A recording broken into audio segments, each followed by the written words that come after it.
Alright guys, so today we are going to talk about Palworld. I've been playing this game since yesterday when it came out, and I've played maybe 3-4 hours. I haven't played that much of it, but I wanted to kind of make a video for you guys talking about like what you should know going into the game, because I feel like you learn so much playing the first few hours of this game, the systems of the game, and there's a lot of stuff that you wouldn't really know without like a video like this or a guide or really looking in depth into the menus and stuff like that. So my editor has played about 10 plus hours as well. I think he's been grinding the game. I don't know exactly how much he's played, but he's played a lot as well, and we've kind of come up with some information for you guys that we think will be helpful starting off the game. So basically, Palworld has been dubbed like as a Pokemon clone, and it's really not that similar to Pokemon in the general gist of the game. Now, it is similar in the way that you capture the pals and you kind of keep them in your party and stuff. That part is obviously similar, but this is more of a survival game than anything. Think Ark Survival Evolved, and I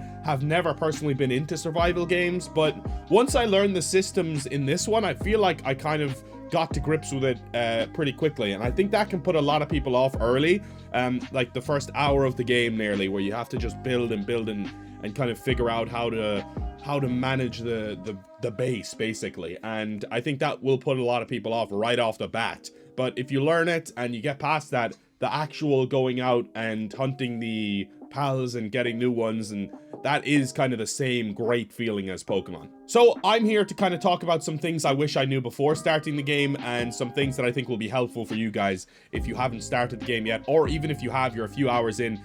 Most of this will be based around like early game stuff, but I think it'll help into the mid game as well a little bit. So let's start off with first, before we really talk about the systems of the game, I wanted to talk about the online situation. So I'm playing on Xbox Series X. There's no dedicated servers on Xbox, which is kind of a disappointment, but I kind of only want to play this game with a couple of friends anyway. But if you're looking for like a much more big server, like 32 people, then you'll want to play on PC on Steam. Xbox and PC on Windows don't have that feature yet, but they have talked about maybe it potentially coming.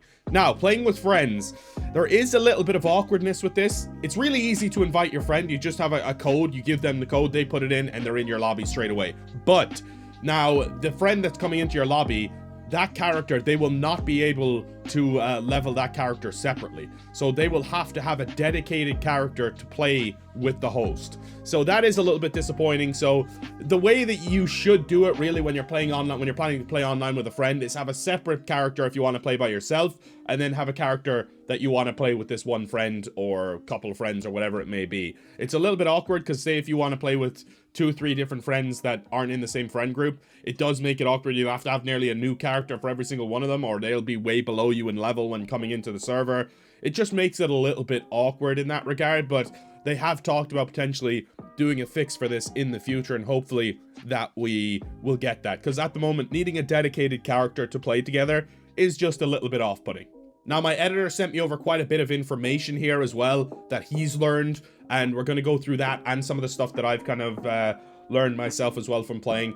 Now, right off the rip, we'll jump into a guild. So if you are playing with a friend, the guilds aren't really too in-depth, I don't think. If you're playing with a friend, join their guild, and then when you're working on the base, both of you will be going towards the same base. If you're in the same guild, the base will be kind of shared, basically. So highly recommend joining each other's guild if you're planning on playing with each other long term. And speaking of bases, this is kind of where we're going to start. So you'll want to build a base in a bit of an open space with stones, trees, an iron veil, and palladium veil as well is essential, because you use that a lot throughout the game. And if this place has pals around, don't worry about that, because you can capture them using the hanging trap as soon as you hit level 4. So you have these technology points that you'll be able to spend throughout the game as you level up. Now, the technology points, you need to be careful with how you spend them, because they can, you can't actually reset them, sorry. You cannot reset them, you can't respec basically in this game as it stands right now.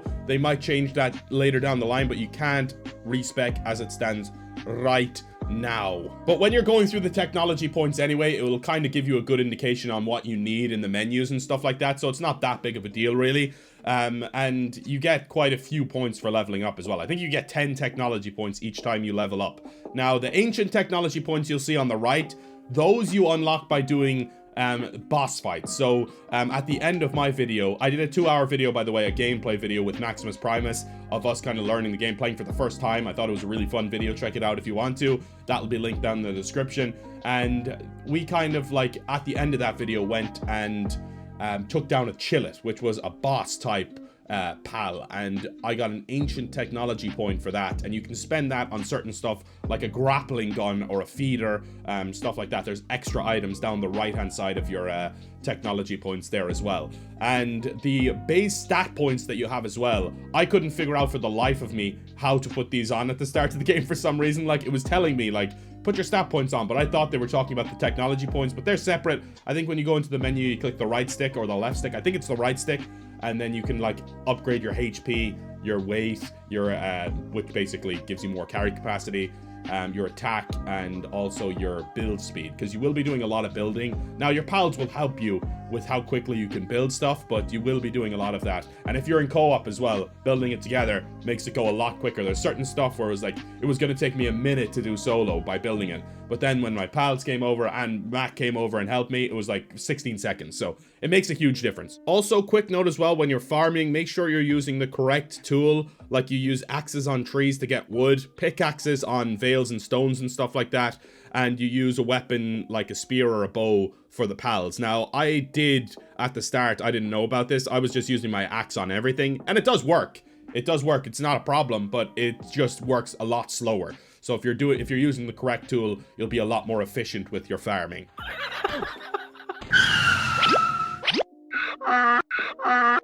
So next up, we're going to talk about the pals and the skills that they have. So I just thought your pals were whatever, they'd all do the same thing, but they all have their unique abilities and ways to work. So you can put your pals to work on your base, right? You have, I think it's 5 slots in your party, and then you have, well, it depends on how much you upgrade your base, but at the start you can only put 1 on your base, and then if you upgrade it, you get 2. At the moment, I think I'm at level 6, and I can have 6 pals on my base. I think basically how many levels you have is how many pals you can have on the base. And right now, I think, yeah, we have 6 or 7 pals in this thing. And basically in the base, these pals will be doing different things and have different skills. So certain pals will have like a skill where they're a good worker. Other ones will have one where they're lazy. And you want to be getting the ones that really help the base. Now, with the pals, you have to focus on 5 things. So you have a partner skill that is a buff that goes towards the player. You have an active skill, which is one he uses for combat. And then you have a passive skill. It's either a debuff or a buff your pal has, and that will change how he will perform. So I'll show an example on the screen right now, but you'll see the Cativa here is like a coward, and he's brittle, so his defense is minus 20%. And the Lamball here, he's a workaholic, so his drops will be 15% slower, which is really handy. And honestly, one of the most important ones here might be the mental stability of these pals. So if the sanity of your pal goes down, his efficiency goes down with it. So he will be slower both in work and combat. So you really have to keep an eye on that.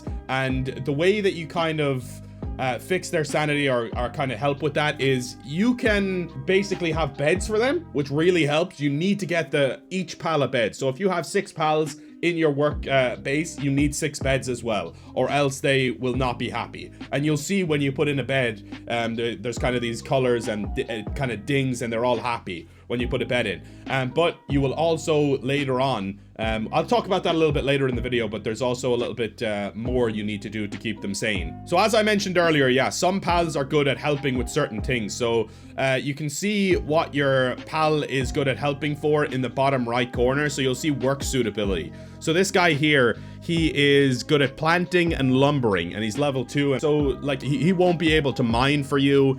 He won't be able to water stuff for you. So you need to have like a specific group of pals in the base that you think will work best. Now, the pals that you have in your party, I don't think matters too much, because I just have the ones that I like the most in my party, and then ones that I think that will be suitable for the workplace, you bring them back to the base. And you do have like just a box where you can put extra pals as well. So it's not like you're limited to having only the ones in the base and in your party. There is a storage box that you can put the rest of the pals in that you capture as well, so you don't have to worry too much about capturing a limited amount or anything. So the pickaxe and axe and stuff that you're using as well, after using them for a prolonged period of time, will become damaged, so you have to create a repair bench back at your base as well. Now, you will eventually be creating a lot of stuff at your base here, so make sure that you're kind of spacing it out and giving yourself enough room in this area, because there is a lot of stuff that you have to end up building. Your base will become a little bit of a fortress, but yeah, you need to get a repair bench. Make sure you're keeping your stuff repaired, because that will make it obviously more efficient. Also, once you reach level 7 in this game, you can unlock a ranch with technology points. This is a must-have in every base, because each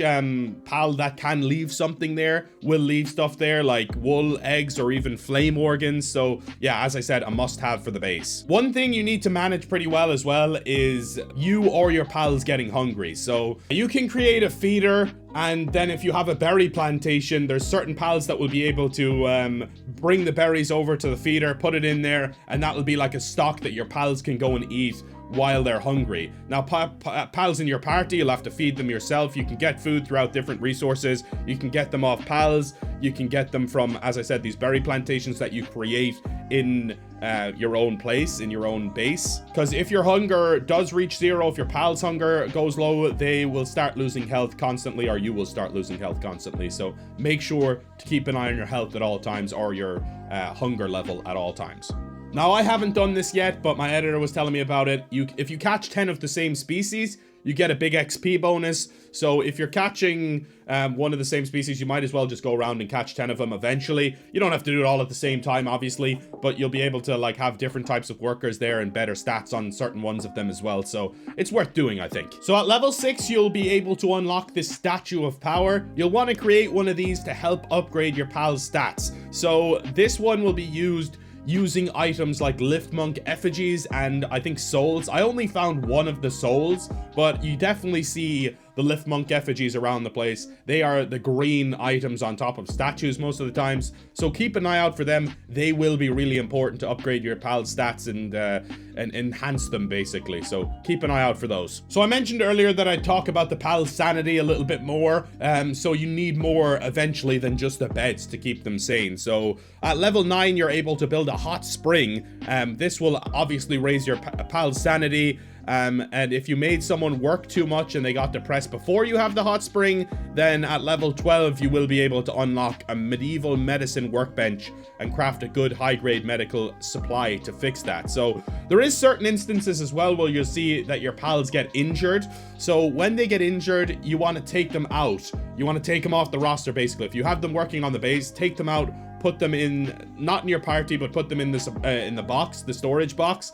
And I think that their injury eventually kind of replenishes over time slowly. So yeah, if you overwork them, they will eventually get injured. They won't be happy. You need stuff to counteract that. You don't want to just be having your pals as slave labor, all right? You need to give them stuff that keep them entertained as well. Also at level 6, you'll be able to create a pal gear workbench where you can craft saddles to ride your pals or items to make them attack with you. So there's the fox, the fiery fox. I can't remember the name of the pal, but that guy, you can use him as a flamethrower eventually, which is pretty damn badass. I'm not gonna lie to you, that is really, really cool.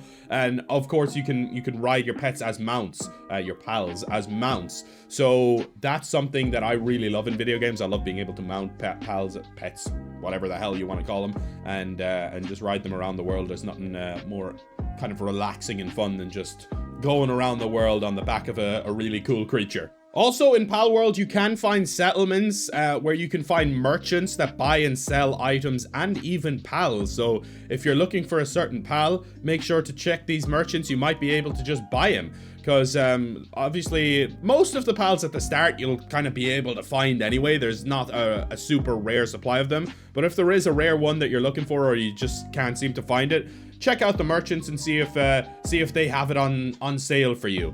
Now, I'd highly recommend as well to explore random caves. You'll find different type of pals and even bosses as well. Like the Chillet I found, you could see him on the map. He's at the top of a mountain. You have to go up around and fight him there. That's where I got my first ancient technology point. But yeah, they will be deeper down in caves, and yeah, even at night you can find different types of pals as well, but just be aware of becoming cold at night. Now, I think that was maybe because I didn't have clothes on that I was becoming cold at night. You can create clothes by getting cloth off the sheep and eventually changing that cloth into a pair of clothes, which is quite nice. And last but not least, we'll talk about the pal spheres. Honestly, you don't really need to craft too many of them. Craft a few before you leave, but you'll find a lot of them out in the world on the ground. They're the kind of white little balls that you'll see out in the ground. Go and pick them up, pick everything up that you see that is like that. You can get, like, I think Ultra Sphere as well. I only got one of them so far. I've just been mainly using the normal pal spheres. But yeah, and kind of differentiate the way that you throw them against creatures as well. Like sleeping creatures, I think you have like you're 3 times as more likely to catch a sleeping creature as you would be if he was awake. So if you're behind him and he's sleeping, I think the percentage goes up from 7% to like 21-28%, something like that.